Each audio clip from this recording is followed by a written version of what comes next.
why I think that IWRM is so important. If there was enough water for everybody, we would not be having that conversation. I think in the past, IWRM would not have been so important because everybody was using water happily, there was no problem, right?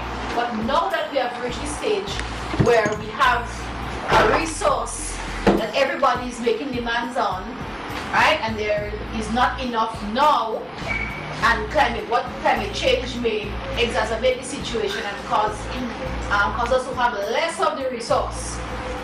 Therefore, that is the reason why we find ourselves in this situation, taking all this time to plan. Availability for productive use. IWRM takes into consideration not only the fact that water should be available for domestic use, but also for productive use. So we have to take the industries into consideration, the farmers into consideration, in addition to the issue of potable water. If you notice, in discussing the lake, not much discussion took place about the potable use of water. It was more for the productive use of water. But we have to take the potable into consideration. The environmental functions of the water. We didn't talk about the lake itself in the exercise. The issue of the value of the lake itself. So if we were only talking about the value of the lake for humans, it was for my business, it was for my survival, my livelihood, never for the lake. And if you don't take the environmental functions of water into consideration, we will use the water and don't think about that minimum level that we must maintain in order for the environmental functions to continue. And too many times when we talk about integrated water resources management, we don't really put that aspect take that aspect into consideration. But you must consider I know the lake cannot defend itself, but somebody has to be. I know the fishermen defending the fish, they're not defending the lake, right? Somebody has to defend the lake because the lake itself has a value, right? Okay. What do we need to do in water management to address climate change issues? Right? We know what we need to do. I think we've been through it over and over and over. The things that we need to do in water management to address climate change issues. Okay, how can IWRM help? Right?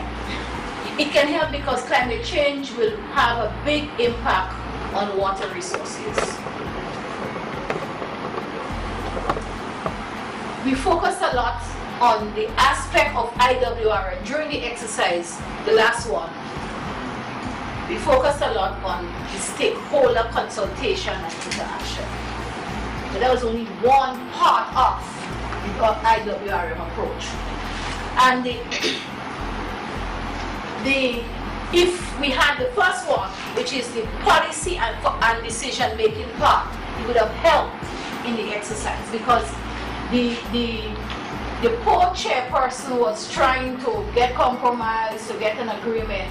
But if there is a policy, then you wouldn't have to be battling on your own trying to get the stakeholders, okay, to reach agreement. If there is a policy in place, which of course would not just come from top up, top down, but a lot of discussion would have taken place with the stakeholders and they would have agreed that there is a need to address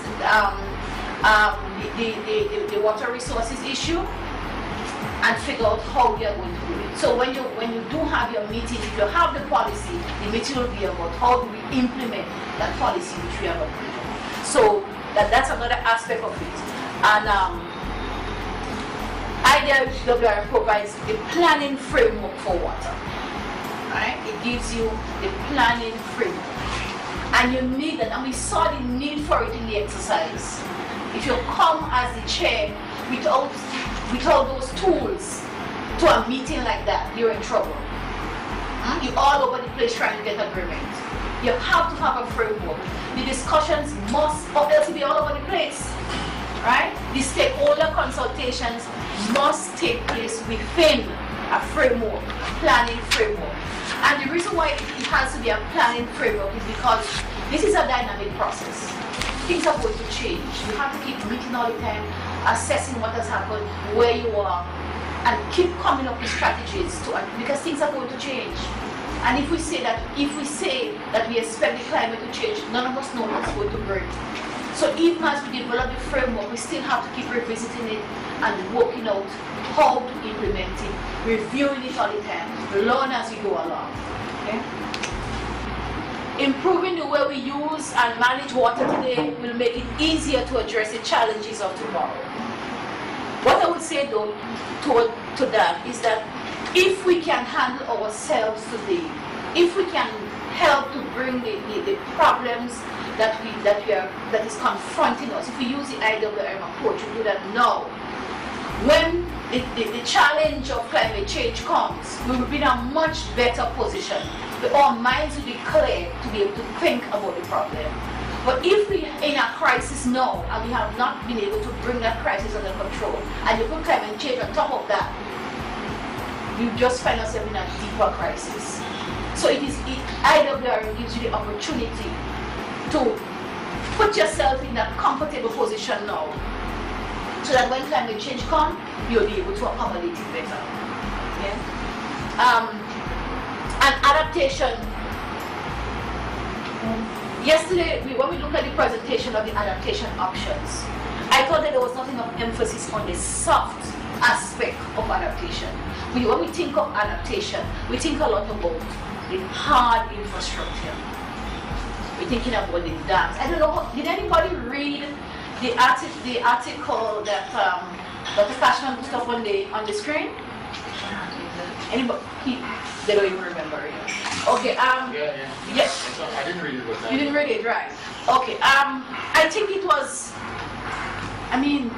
really amazing that while adaptation is taking place on one side, that you're planning, and to me it supports the position that we are taking, that you cannot use the past to plan for the future because of climate change. It's basically saying that, and specifically for the water sector. Because what it is saying, that the assumptions that was made in the past about infrastructure for water can no longer, what in the assumptions engineers use no longer holds true now because of climate change. And a different approach has to be taken. And what they said is this is the time when you need to think about how do we approach this going forward. And what they did not actually support, from the paper, they're not actually promoting hard infrastructure as the answers. What they said is, let us take a look at what exists now before you think about getting into adaptation and planning for the future. And I think this is really, really useful. So, when we think of adaptation for the water sector, we shouldn't try forcing about building more dams, building more infrastructure. We need to take a look at a deep, hard look at what exists now, right? And put a lot of emphasis on the soft, the management, the people, the environment measures, right? Yesterday you all did hard work in identifying all the adaptation measures. As I said, what was missing was how do you get information to people? How do you get them to work with you? Because you need them to work with you. You need their support. You need their cooperation. Work with me on this one.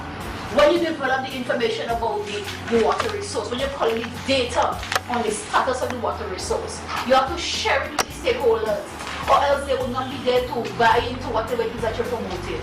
Right? So the soft part is very important. And they have identified 3 main challenges, and they are establishing dynamic organizations to be able to respond strategically and effectively to changing circumstances as needed. Right? I think from the exercise, we see the challenge. It is not easy. Which is that organization that is going to take on that responsibility? I see you laughing. You look like if you want it. Right? Who is going to make up that organization? Are you going to set up water resources, bodies? How How would you go forward with that dynamic organization that you need? It is a challenge. Okay? Another challenge is making decisions based on forecast rather than historical data, and on managing uncertainty. Now, they're saying that we can't use historical data, right? We don't even have historical data anyway for the Caribbean. And for the climate change, based on the information that we have, because we don't have the historical data, even though it is not going to predict the future, but at least it gives us some sense of what is happening. We don't have it, so our models are not very accurate. So that is going to be a challenge for us in planning, because you need that kind of information to be able to plan effectively. And there is a lot of uncertainty associated with it. But that does not mean that we shouldn't plan. We should just bear that in mind, that in planning, we're planning with a certain level of uncertainty.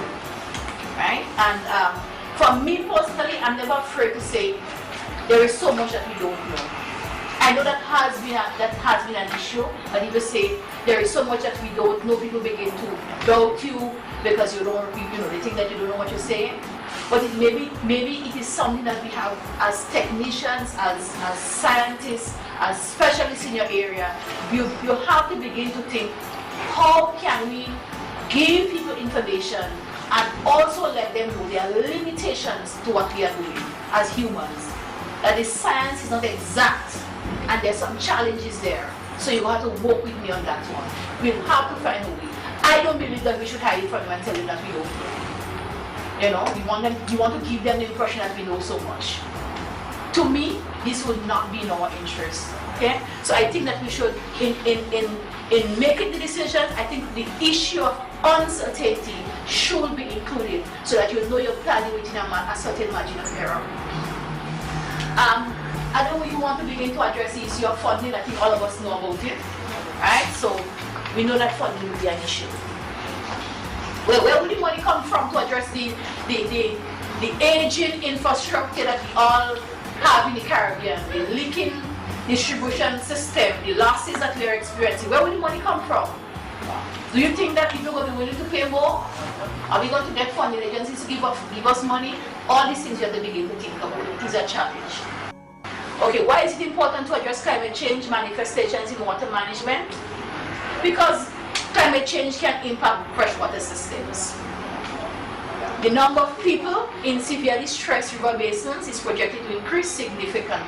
Population growth, people are going to live in the areas where the lands are marginal, right? Because there's nowhere else to go. Okay? They don't have anywhere else to go. We do have some semi-arid countries like Barbados and Antigua and the Leeward Islands, the Northern Islands. They rely on either desal or rainwater harvesting. And if rainwater getting less, they have to think of maybe desal more, I don't know, right? So this is why it's important to address water management for them. Higher water temperatures, increased precipitation intensity, and longer periods of low flows, leading to more pollution and impacts on ecosystems, human health, and water system reliability and operating costs. I was speaking to Dr. Cashman last night about the fact that not a lot of work has been done in the region on our rivers. They have done some work on watershed management, but the rivers themselves, I don't know if we are paying attention to the river ecosystem, the river itself, right? In our case in Grenada, most of the time the rivers are so low, now you wonder if it's a river still, right? Because I'm serious, because the level at which it is normal, day-to-day level, not when it rains, but the normal level of the river is so low. It's only when a little rain comes that the river gets a little water. So the existing the ecosystem, the issue of pollution when the water level is so low, right? All of these are important manifestations of climate change, and that is why it is important to address climate change in water management. Climate change affects the functioning and operation of existing water infrastructure and water management practices. We spoke a lot about that. Adaptation procedures and risk management practices for the water sector are being developed. Okay? They are being developed. It will always be a work in progress. It will always be a work in progress. One of the things we have not mentioned here, when we talk about management of water, I think we need to be mindful of floods. Right? Because most of the time we think of water for human beings, for potable water and for ecosystems, but we don't think about floods because water resources talks about too little water as well as too much water. So flooding has to be an area. It's not addressed here, but it is one of the Just a comment on bullet point 2. When I get Dr. Bynum interested in this one here. Over the last 10-15 years from Maitoni, Mahaka and Bari River have been severely affected by annual floods. Twice. By floods? Yes. And what is happening now is that the community there are moving out of the river. For example, Mahaka Creek, some people have moved, and they are living on Hope. There's an arrangement there where government is moving them, or they're moving on their own? They're given an option. The government has given subsidized house lots, and I think they have built a kind of low-cost housing, and there's an option for them to move. If you go now, all those houses are occupied. All. So they are moved? Yes. And very far up in the river is Mahaka. So, well, that is good. yes, and maybe it's interesting to do a research in order to find out how. Well, that is the reason why I say that is good, because we have cases where government move them out, they take the house and they go back. You know, so we do have cases where people continue to reoccupy the vulnerable areas. Some people move out, some people move back in. But if you allow me to say, because I'm familiar with the Upper Mahaka, because we actually had a Japanese funded project, a JICA funded project, as part of SEDINA's 5 pilot with countries, working Belize, St. Lucia, Dominica, Grenada, and Guyana. This is for 3 years. It ended in 2004. And for Guyana, our pilot year was an area called Big Bible. This is in the Upper Mahaka. What happened there, when you look at, when you do a livelihood profiling of households, some persons refused to be relocated because of the fact that the area that was identified for them to relocate was not sufficient for the cattle rearing. And and lots of the people own cattle. So while most of them went, you still had some who refused to go because they felt that the relocation will have a negative impact on their livelihood unless you found the sort of physical assets that will give them the sort of assurance that they don't have to shift in terms of their livelihood systems. So that was an issue for people. Some other persons decide to remain in the area that we want because they managed to implement their own coping strategy, and so a lot of homes they put still like, well, you have like an upper floor as well. So what they said was, in the research that we did, that during the floods they were able to relocate to the upper floor. So they took their stoves and whatever else to the upper floor, and they managed to do that. When we had the flood drill, we were able to show them how they could migrate. Well, they can not migrate, but they can leave the area. Yes, evacuate with the animals and all that. We had a drill with the Civil Defense Commission, and actually it was on television showing other communities what can be done. So it's also a function of the extent to which people are aware.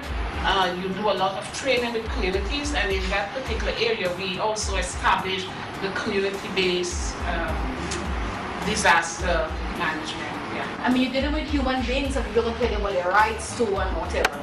But although I'm glad you raised the issue of the flooding because it's not highlighted in this here at all. The number 2 bullet is talking about the number of people living in severely stressed river basin is projected to increase significantly because we're talking more about less water, right? But maybe it's implicit in the 4th bullet point when they talk about after higher water temperatures, they talk about increased precipitation intensity. Yes. So implicit in that. Yes, in that one. Yes. Yes. So I think I want to stress the issue of flood.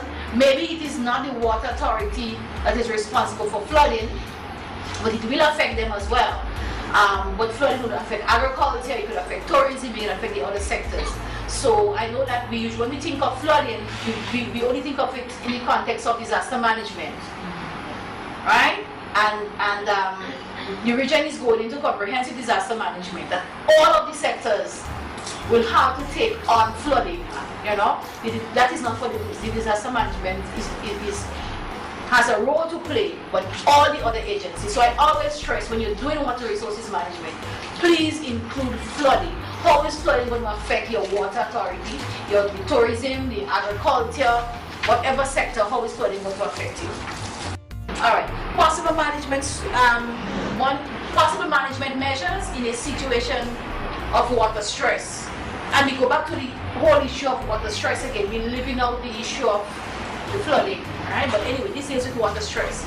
Water pricing, I don't know how water pricing is going to go for the Caribbean. People are already screaming at this at home. They don't want to pay the water bill. They get cut off. There's a lot of issues. The politicians get involved, right? I know that the Caribbean will not pay the full cost of water. Water is heavily subsidized. So the issue of water pricing, I don't know how the Caribbean is going to respond to something like that. So if you're going to do this session, and when you get to this one, you must understand before you go and raise the issue, right? Understand the circumstances you're raising water pricing. Please be very sensitive when you're raising the issue of water pricing. Who will tell you that because people might rat on you, right? And then no Caribbean people have a way of, if they don't understand the context in which you're making this, you're making the point, because you're making the point in academic settings saying these are all the measures that you can consider.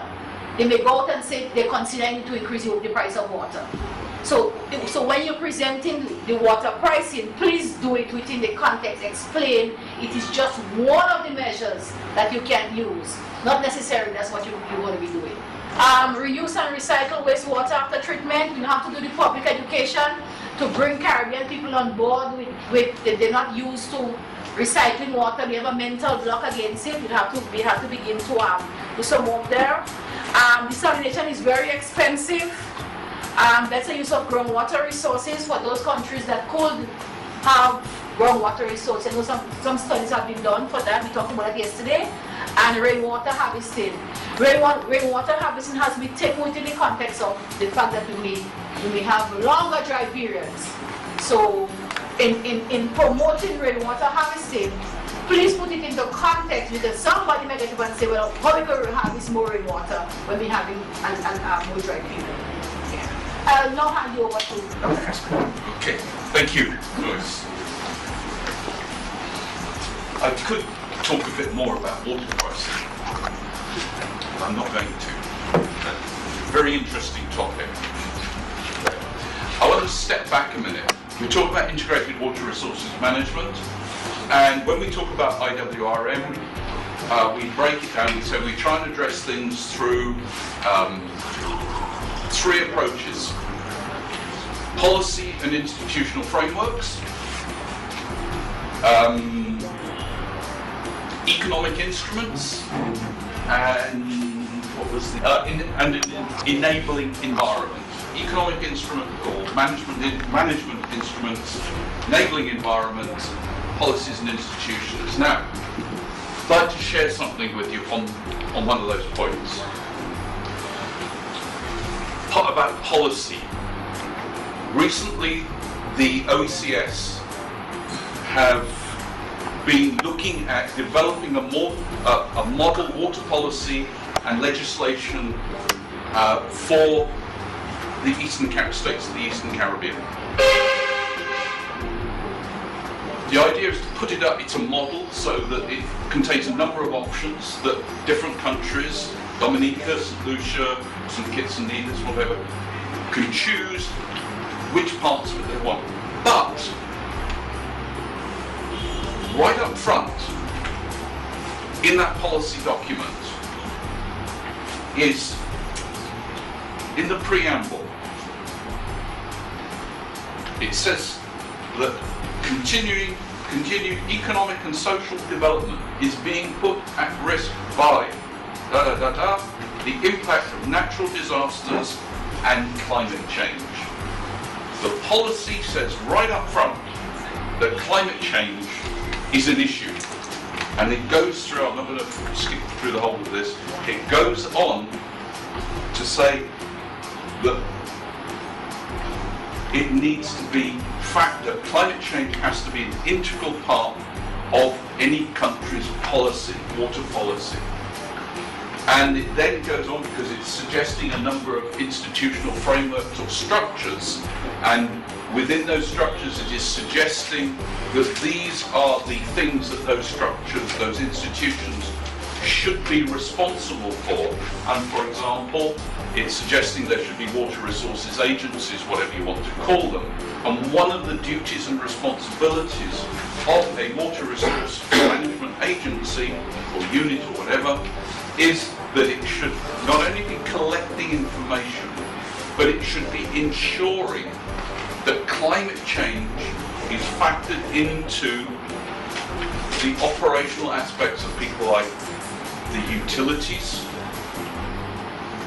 the economic regulator, if there is one, the environmental regulators, if one, even the health regulation.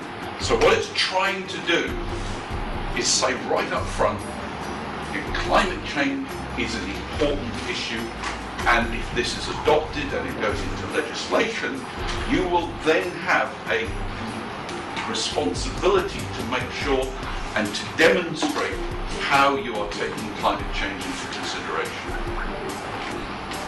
I wanted to say something. Seasonal water rationing in times of shortages. We usually bring that in, don't we, part of drought management. You have to really start to declare a drought before these rationing comes in. I'm actually not sure that seasonal water rationing is something that we are prepared for at this point in time. I can't. So other possible management measures to address climate change: improvement in drainage systems, upgrading or standardization of water treatment. Now, why would we be worried about things like drainage systems and water treatment? Well, one of the things that we've seen with drainage systems is that, and I'm going to talk mostly about an urban environment now with it. What we're seeing with urban environments as development has taken place, we've seen hardening of surfaces, we've seen more roads, and as somebody was pointing out the other day, you build a road, when it rains the road becomes a river, especially if it's down a hillside. Right? Water moves more quickly through the environment, it's local, so we're not absorbing the water, it's moving more quickly, and it's ponding, it's flooding. We're getting flooding, especially in the lower lying areas. If we accept some of the projections about climate change, more intense rainfall, if we accept that we are not going to do very much about our urban surfaces, we're going to get more and more flooding. And if you look at examples of Castries, for example, when it rains there, becomes a parts of Castries become a swimming pool. And where is it happening? It's happening in the commercial district. No. Imagine under climate change, that's going to get worse. So a management measure would be, if we accept there's not much we can do about urbanisation, but there are perhaps things that we can do, intervene in the upper catchments. What we need to do is slow water down. Make sure it doesn't flow through the environment quite so quickly. So improvements in drainage by having retention basins, infiltration basins, that first of all it will ameliorate flooding, but also water quality. It can improve water quality as well. If you have water moving through the environment quickly, what does it do? It can pick up cars and stones and everything. It picks up all the garbage and it moves it into the marine environment, or it moves it to lower lying places. All the dead dogs, the dead cats, the dead rats sitting there in the hot sun festering. It's a health problem. So climate change, impact on flooding, increasing the risks associated with flooding. Standardized water treatment. One of the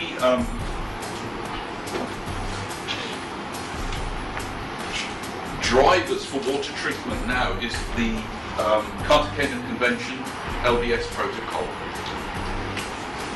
That has now reached the stage where it is legally enforceable in the Caribbean, because the minimum number of parties have ratified that protocol. So that means that over a period of time, all Caribbean countries are going to have to show that they are meeting the discharge standards, the marine water quality standards. And since most of our pollution, not most, but a significant part of the pollution of the marine environment is coming from sewage, that is going straight into that, we're going to have to be looking at doing something about water treatment. Now, upgrading means that, for example, discharging by long sea outfalls is no longer going to be acceptable. So that's part of upgrade. We'll have to see how we can do it. We'll have to start bringing in secondary and tertiary treatment of it. So we're going to need, and in fact that's what the CREW project, the Caribbean Regional Fund for Wastewater Management, is looking at, is how we can look at standards for wastewater treatment that then can be promulgated across the region, and by doing so bring down some of the costs associated with building these quite expensive plants. The other thing I think is looking at, as we talked about yesterday, or the day before, I'm losing track, of instead of emitting greenhouse gases, methane, etc., in looking at the way we design our plants, are there ways in which we can mitigate greenhouse gases? Better monitoring. Well, better monitoring, for example, could be to do with the collection of meteorological data and using that in forecasts. So if we're better prepared to know what's coming, this is where the regional forecasts come in. And on the regional forecast, there's something that came up.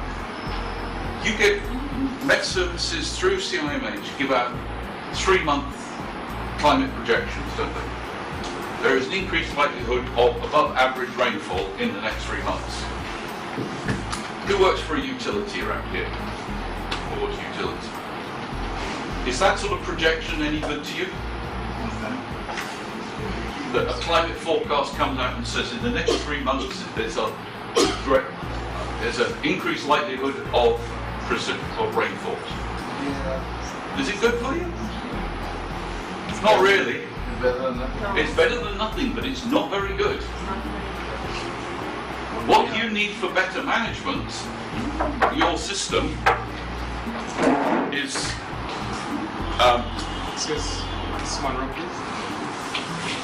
what you need for that is to use that, is to have some figures from that that you can put into your system, your model of your system and the demand, and see over the next 3 months whether you are going to be able to continue to supply your customers with that expected rainfall.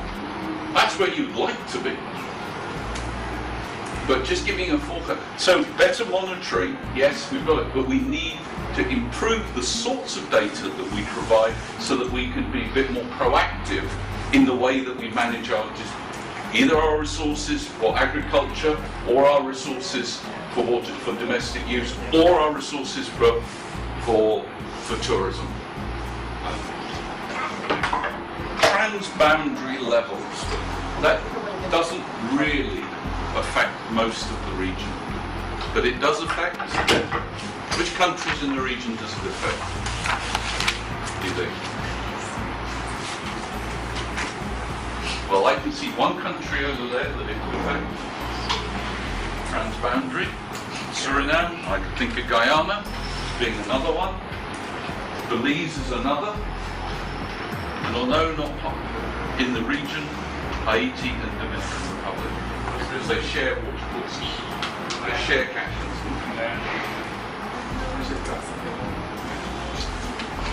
So, although it doesn't affect them, but do you have any do we have any systems in place for that? So what happens in, for example, let's take Haiti and Dominican Republic. They have a shared catchment.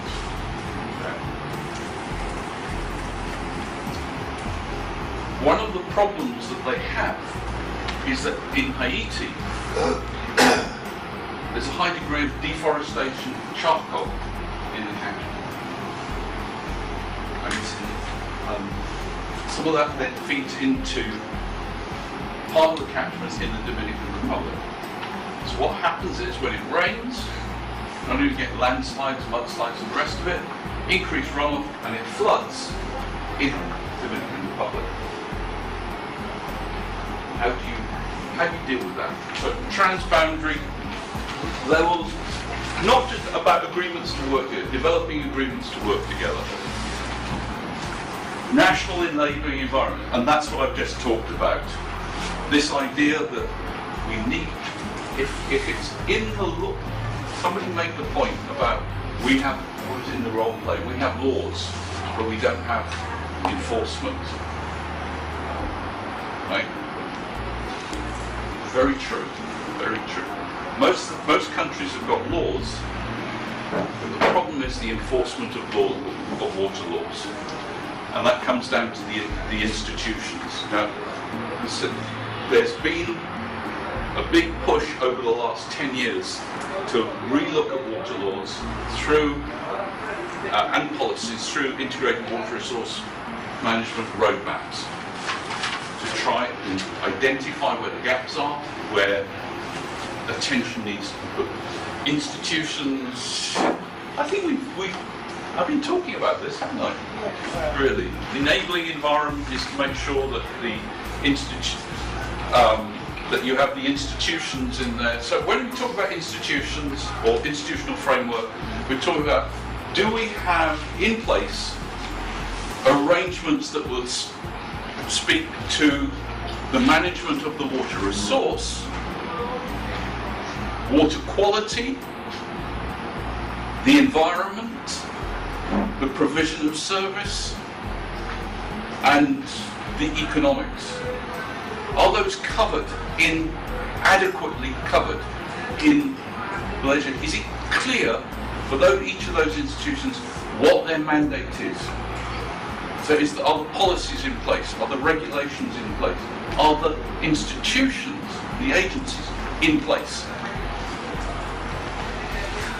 And then not only are they in place, do they have in their mandate that they have to take account of climate change, whatever that might mean? I'll give you an example of where it has worked from some of the research done. Is actually in England and Wales.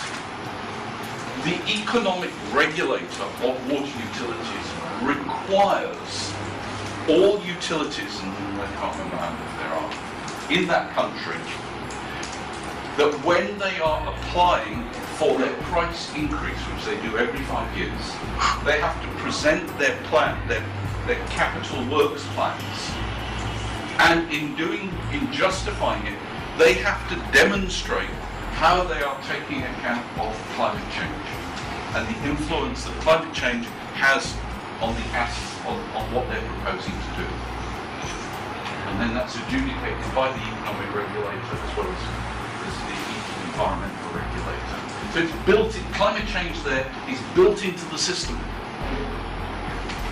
You can't turn around and say, I'm not looking at it. You have to, it's like a checklist. Have we done it? Yes. The regulator comes along and says, have you done it? Oh yes, now let me look at it. So are those mechanisms in place that require us to do this? Because guess what? If we're not required to do something, do we do it?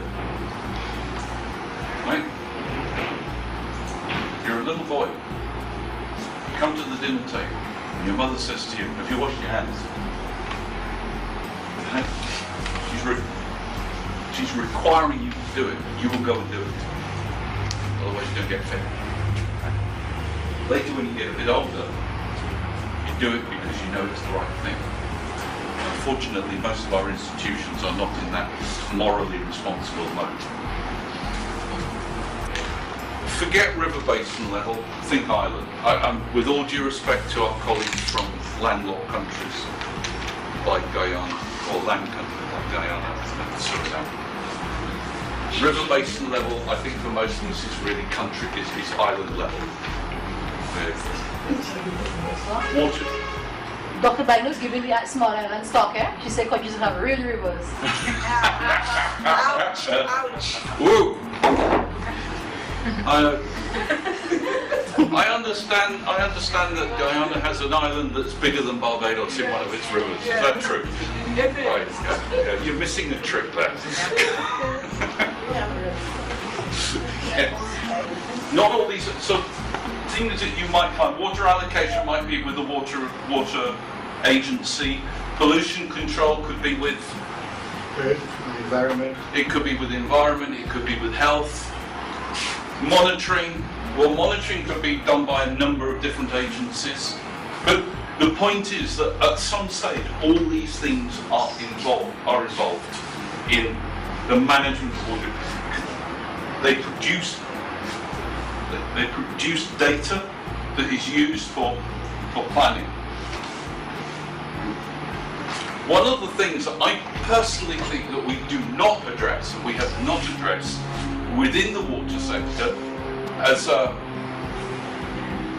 what's the word I'm looking for? As something that is integral and not ad hoc, is this stakeholder participation. We deal with stakeholder participation is ad hoc. In other words, you do it when you have a project or when there is a particular crisis comes up, but it is not integrated, it is not made part of the day-to-day operation and management or operation of these various organisations. And I would be glad if anybody would disagree with me and show me that this is something we do. Let me give you an example of what the sort of thing I mean. In Brazil, where they do have big rivers, even bigger rivers than Guyana, they have water basins. They do have water basin organisations, and they have set up things called water parliaments there, where stakeholders are involved. We're using stakeholders in the widest possible sense here. And guess what? The representation, it's written in the law, the representation of government and government agencies should be less than other bodies. So in other words, it doesn't become dominated by government. Some of us interact with our decision makers. The problem is, how do we talk the language that they will understand? When we go to communities, how do we talk the language that they will understand? No. Focus on what we can do now. Let's do anything. How do you eat a whole elephant? Cut it up in One pieces. bite at a time. Focus on what we can do now. You've eaten an elephant before.